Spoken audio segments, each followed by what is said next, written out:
Gon qui récupère son naine et devient un hunter légendaire. Le continent des ténèbres et les effrayantes calamités. Gyro le plus diabolique des antagonistes de l'œuvre. Il s'agit de plusieurs mystères et événements qui ont été teasés dans Hunter x Hunter et qui auront lieu dans le futur avec un grand nombre de révélations. Et franchement, personne n'est prêt à cette dinguerie monumentale. En effet, le manga Hunter x Hunter fait son grand retour la semaine prochaine, le 8 octobre 2024, avec au moins 20 chapitres de prévus. On s'approche donc de la fin de l'arc de la guerre de succession, pour enfin enchaîner avec le tant attendu arc sur le continent caché, ou plutôt le continent des ténèbres. Mais est-ce que Gon va retrouver ses pouvoirs? Quel est son lien avec le mystérieux Gyro? Et enfin, qui sont ces redoutables calamités diaboliques? Vous allez tout savoir dans cette vidéo. Salut tout le monde, c'est Abdou et bienvenue sur ma chaîne secondaire. Les amis, encore une fois, je compte sur votre soutien. Likez, commentez, partagez cette vidéo pour que je sois encore plus actif sur cette deuxième chaîne. Je ferai plusieurs vidéos longues sur la suite d'Hunter x Hunter, comme je le fais tous les mois avec Boruto to Blue Vortex dans ma chaîne principale. Donc, éclatez ce foutu bouton d'abonnement et n'oubliez pas d'activer la cloche. Bref, voici la question du jour. Qui est votre personnage préféré d'Hunter x Hunter? Bon visionnage à tous et régalez-vous. Mais avant de commencer, laissez-moi vous présenter Opera GX, le meilleur navigateur pour les fans d'anime et les gamers, parce qu'il y a plein de fonctionnalités incroyables, comme avoir des fonds d'écran super stylés. En un clic, vous allez sur la boutique des GX Mods, et franchement c'est une dinguerie monumentale niveau diversité. Je choisis un fond d'écran de Naruto, je clique sur installer et ensuite la page principale se transforme d'un coup. Et il y a même Pain qui dit Shinra Tensei en arrière-plan. Pour les fanboys, vous allez surkiffer. Et en cliquant ici, vous pouvez l'activer et désactiver pour choisir d'autres modes. Opera GX sont dans le turfu, parce que dans la barre latérale, il y a les IA ChatSonic et ChatGPT qui sont intégrés. Par exemple, je vais lui demander de nous citer les calamités d'Hunter x Hunter, et il répond super rapidement avec une précision de fou furieux. D'ailleurs, où que vous soyez, vous pouvez utiliser les réseaux sociaux en parallèle en cliquant sur leurs icônes ici, que ce soit TikTok, Insta ou Messenger. Perso, ma fonctionnalité favorite, c'est la vidéo pop-out. Par exemple, si vous regardez Boruto sur ADN, en cliquant sur ce bouton à gauche, vous pouvez prendre avec vous l'épisode tout en naviguant sur d'autres pages. Et c'est super pratique quand vous voulez faire quelque chose en même temps. Et enfin, pour changer de navigateur vers Opera GX, c'est très simple. Vous allez dans les paramètres et vous pouvez importer l'historique, les favoris et toutes autres données de votre navigateur actuel. Donc foncez au plus vite dans le lien en description pour télécharger Opera GX. Gon découvre la vérité sur le continent des ténèbres et les calamités. Le monde que nous connaissons n'est en réalité qu'une toute petite partie d'un monde immensément grand. Lors de son échange tant attendu avec son père Jin, il révèle que les fourmis chimères que Gon a affrontées sont en réalité des intrus venus d'ailleurs. Il existe quelque chose au-delà de ce monde, mais très peu de personnes sont au courant. Et les personnes qui connaissent son existence préfèrent ne pas ouvrir cette boîte de Pandore. Et il s'agit du continent caché, aussi appelé le continent des ténèbres. Et à cause des catastrophes qui ont lieu sur le continent caché, il a été interdit de s'y rendre. Par contre, ces dernières années, il y a eu plus de 140 missions vers le continent caché, mais seules 5 expéditions seraient revenues, avec seulement 28 survivants. Et parmi les 28 survivants, il y a que 3 qui ont pu reprendre une vie normale. Et à ce jour, il n'y a que Beyond, le fils d'Isaac Netero, qui est vivant. Donc le taux de survie est de 0,04%. Les amis, je sais pas si vous vous rendez compte de cette dinguerie, parce que déjà l'arc de la guerre de succession est vraiment excellent, mais personne n'est prêt à la dinguerie monumentale que va être l'arc sur le continent caché. Là-bas, tout est trop grand. Ce sont les mots qu'a prononcé Netero. En effet, dans sa jeunesse, Netero s'est rendu en secret sur le continent caché, mais il n'en subsiste aucune preuve, parce qu'il a été fait en secret. Mais aujourd'hui, ce qu'il faut retenir, c'est que dans le Dark Continent, la faune et la flore sont super dangereux, au vu de leur taille immense. Il y a des créatures mesurant des centaines de mètres. C'est le continent de l'inconnu. On ignore ce qui va nous attaquer. Dans le sous-sol du ministère de l'Environnement National, on voit l'état des humains revenus du continent caché. Et franchement, il y a de quoi être choqué. L'état dans lequel ils sont revenus est terrifiant. Je le dis et je le redis. Personne n'est prêt au futur arc sur le continent caché. C'est là qu'on arrive aux 5 grandes calamités du continent des ténèbres. Le globe inconnu qui protège les mystérieux vestiges très anciens. L'arme bourrion. La dépendance partagée de l'ambition. L'être vivant gazeux, Aïe. Le mal qui transmet l'envie de tuer. Héroubérou, le serpent à double queue. L'échange de la vie contre le plaisir. Papou, le monstre éleveur d'humains. Le désespoir sans fin, qui se fait passer pour de l'espoir. Zobae, la maladie de l'immortalité. Toutes ces 5 calamités ont un niveau de dangerosité A ou B, ce qui est donc supérieur à celui des fourmis chimères. Et lorsqu'on voit le niveau de puissance des gardes royaux, ainsi que de Meruem, on ne peut s'attendre qu'à des combats monumentaux dans la suite de l'histoire contre ces calamités. Même si bien sûr l'objectif n'est pas de gagner un combat, mais plutôt de survivre dans un monde inconnu. Un humain qui a survécu au continent caché. Ce dernier survit sans avoir besoin d'aliments. Il s'auto-nourrit depuis plus de 50 ans. Mais les amis, écoutez bien. Soyez très attentifs parce que c'est là que ça devient intéressant. Dans le tome 33, on nous confirme que Nanika vient du continent caché. Il s'agit d'une des 5 grandes calamités. Aïe, l'entité gazeuse. Honnêtement, on est devant une dinguerie monumentale de la part de Togashi. Et ça annonce du très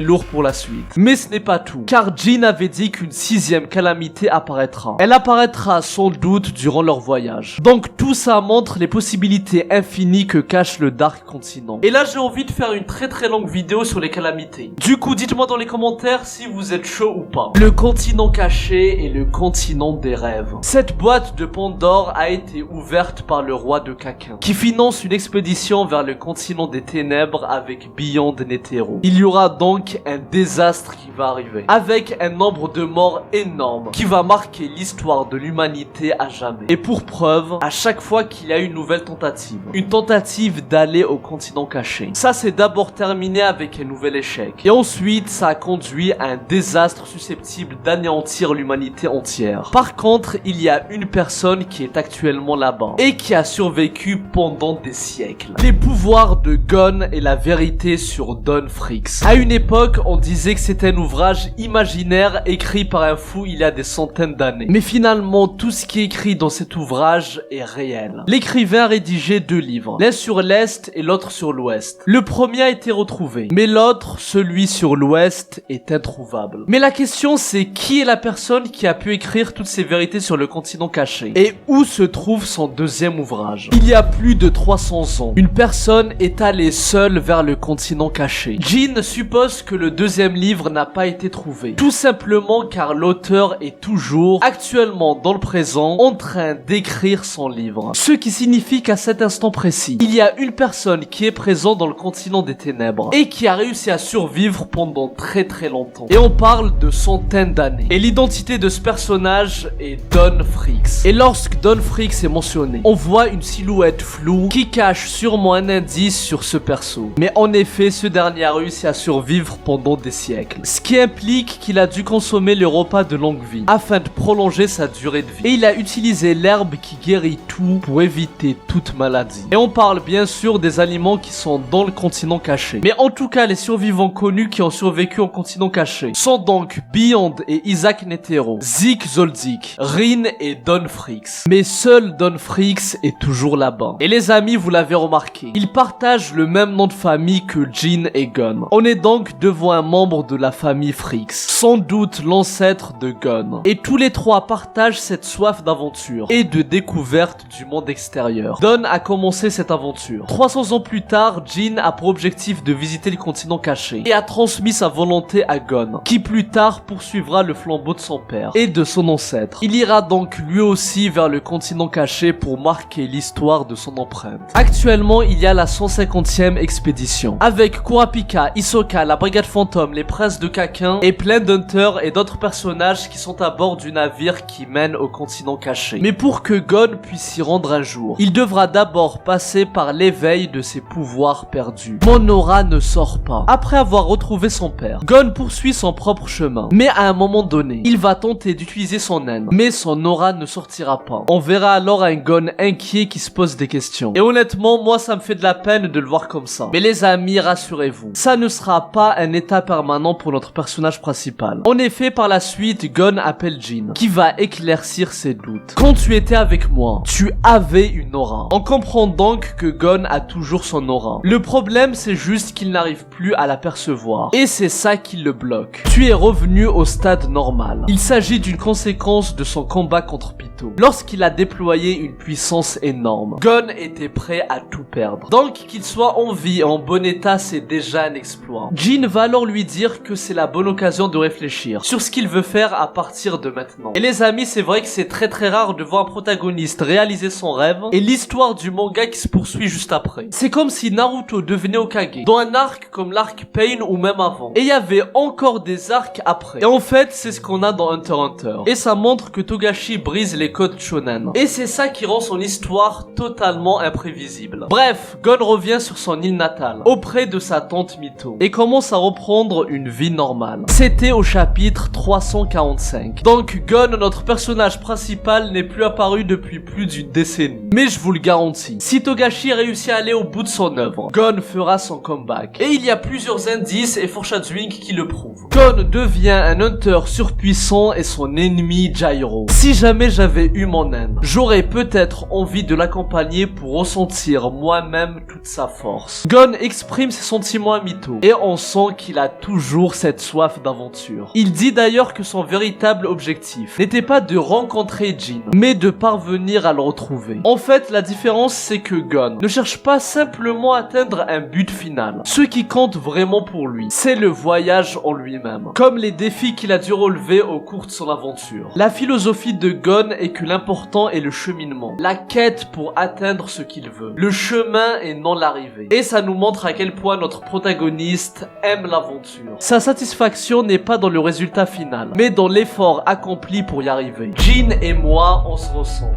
Donc en ce moment, Gon est juste dans une phase pour trouver son nouvel objectif. Exactement comme son père Jin, qu'il avait dit qu'il se fixait à chaque fois un objectif différent. Et le désir actuel de Jin est de découvrir le continent caché. Et les amis, écoutez bien, parce que pour moi, il y a deux éléments qui prouvent clairement que Gon va récupérer ses pouvoirs. Premièrement, Togashi avait dit qu'il avait plusieurs fins en tête. Et il nous a révélé une fin. Une fin qui sera la fin officielle, si jamais il n'arrive pas à finir son manga de son vivant. Et dans cette fin, on a fait la connaissance de la petite fille de Gon, nommée Jin. Et bien sûr, je ne parle pas de son père Jin, parce que la dernière fois, il y a eu plusieurs personnes qui ont confondu entre sa petite fille Jin et son père Jin. Donc les gars, concentrez-vous un peu. Contrairement à Gon, sa petite fille souhaite rester sur son île natale, afin de rester auprès de sa famille. Parce que sa grand-mère Noko, qui sera la femme de Gon dans le futur, se sent souvent seule. Parce que, écoutez bien, son mari, notre cher Gon, même après des décennies, il a continué à vivre de nouvelles aventures, devenant alors un hunter très puissant qui a marqué l'histoire à jamais. Ce qui prouve donc que Togashi compte faire en sorte que Gon retrouve ses pouvoirs et devienne bien plus fort dans le futur. Et à mon avis, je pense qu'il va atteindre le niveau qu'il avait contre Pitou. Ça sera sa puissance réelle et il l'aura de façon permanente. Bref, deuxième élément, il s'agit de l'effroyable Jairo. En effet, ce personnage est super important. Ah oui, pour ceux qui ont vu l'anime, les amis, il faut comprendre qu'il y a un passage très important qui a été coupé et qui est présent uniquement dans le manga. Donc, écoutez bien. Jairo ne rencontrera pas Gon et disparu quelque part. Pour l'un comme pour l'autre. Chance ou malchance. On ne le saura pas avant qu'ils ne se rencontrent. En fait, Togashi ne fait pas souvent des foreshadowing et n'utilise pas ce genre de procédé narratif habituellement. Mais cette fois-ci, il nous a laissé un élément. Un indice qui présage un événement futur. Il s'agit de la rencontre fatidique entre Gon et Jairo. Ces deux-là ont des choses à régler. Mais ça sera le sujet d'une prochaine vidéo. Donc les amis, j'espère que cette petite vidéo vous a plu. Si c'est le cas, je vous préparerai des vidéos bien plus longues que celle-ci sur la suite d'Hunter x Hunter, avec des reviews, des théories et des vidéos sur le lore. Du coup, dites-moi si ça vous intéresse dans les commentaires. Likez, commentez, abonnez-vous et activez la cloche. Moi je vous dis à très bientôt et que la paix soit sur vous.